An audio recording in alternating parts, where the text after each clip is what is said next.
Welcome, my fellow tax professionals. Today we're going to be discussing the income component of the offer and compromise offer formula.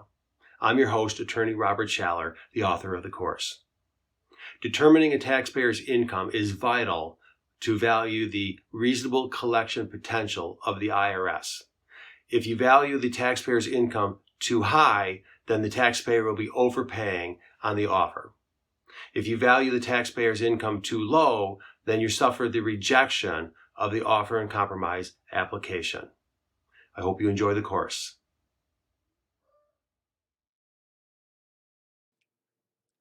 Now let's talk about the income calculation.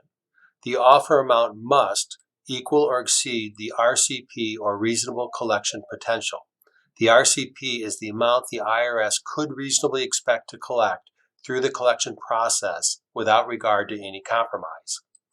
The lump sum payment offer formula adds the net realizable equity of the taxpayer's assets plus 12 times the taxpayer's future income.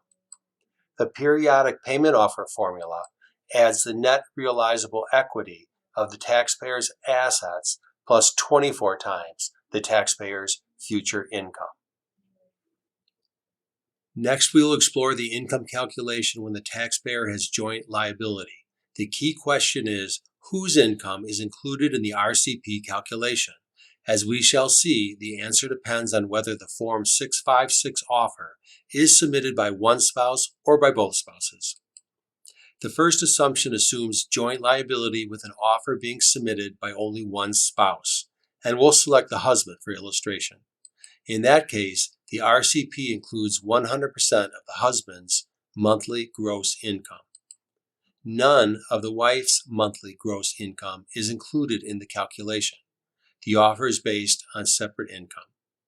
The second assumption also assumes joint liability, but this time the offer is submitted by both spouses.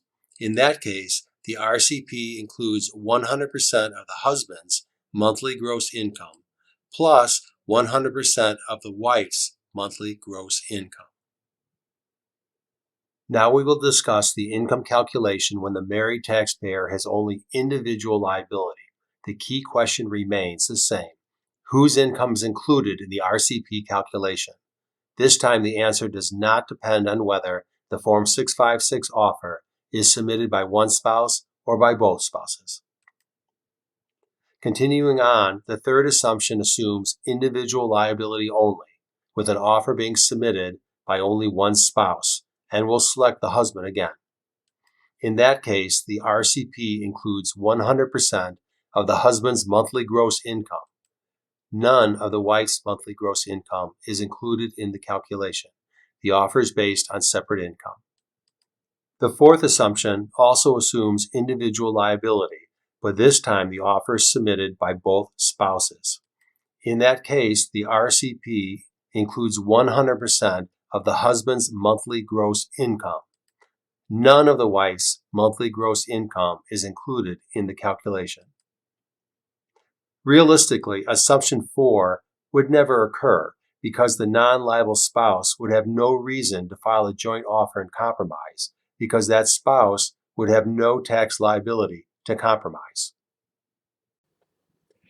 Thank you for listening to this video, and please spread the word to family and friends that Do-It-Yourself Offer and Compromise Academy is available to help taxpayers find solutions to crushing IRS-backed taxes.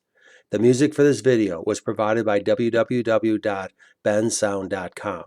You can contact the Academy at its contact page at www.diycompromiseacademy.com. Enjoy the online course and keep on learning.